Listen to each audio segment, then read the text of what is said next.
Assalomu alaykum aziz kanal a'zolari. Bugun bir boshqacharoq paddon masalasida ko'p muhokamalar bo'lyapti.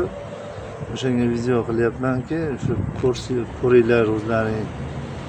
Haqiqatan ham profilda farqi bor, lentani farqi bor. Mana lenta ko'ryapsiz, ko'chyapti. Ko'ryapsiz oxiri. Shuni kelib taqaladi. Men tushuntiryapman, lekin ko'pchilik shunga e'tibor olmayapti. Ya'ni lentadan qilingan paddonlar oxiri ko'chadi. Mana boshi ham lentadan bo'lgan. Endi buni farqi bor. Mana profil. Umuman baquvvat. Keyin o'sha qancha nagruska bersangiz ham hammani shuni ko'taradi. Lentaga o'xshab sinib ketmaydi. Shu tomonlari bor. Bizda lesalarimizda farqi shundaki, biz paddon to'g'ri lenta bo'lmasligi mumkin, lekin mustahkamlikka kelganda profil turba, mana qalin turba 700 kilo ko'taradi. Qancha yuk bersangiz ham bosilmaydi, mana ezilmaydi, umuman deformatsiya bermaydi. Bunda mana lentada chuqurchoq paydo bo'lib qolgan. O'sha ya'ni balans yo'q. O'sha tomonlarni hisobini olinglar. Nomerimiz 90lik 533 56 53. Telefon qilaverasizlar. Shunaqa kimga paddonlar kerak bo'lsa, lesalar kerak bo'lsa qilib beryapmiz.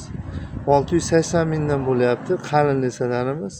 620 minglik, 640 minglik, 660 minglik lesa ham bor. O'sha faqat biz garantiya beramiz, steykasiga o'shanga qarab qilib beramiz.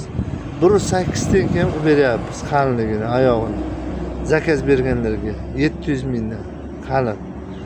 Endi 1.7 steyka ham bor, tozasi 680 qilib beryapmiz. Xudo xolasa mana ko'rishlaringiz mumkin.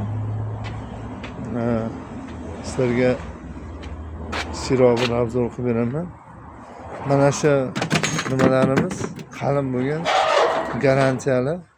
Ichi ham toza 1.7, o'sha 44 kilo, 45 kiloni beradi garantiyasi bilan. Ya'ni paddonlari mana profilda hammasi zakaz berishlari mumkin. Shunga qarab endi narx chiqaryapmiz. Sababi material qalin bo'lsa, shunga qarab biz ham garantiya beramiz. Ammo yolg'on qo'shmaymiz ortiqcha.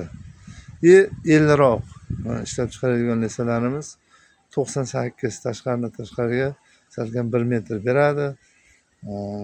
Ichiga garantiya qilib beryapmiz. Rahmat e'tiborlaringiz uchun. Telefon qilaverasizlar. Qo'qon Yaypandan, O'zbekiston tumani, Sherzodbek 90lik 533 56 53. Sog' bo'ling. Rahmat.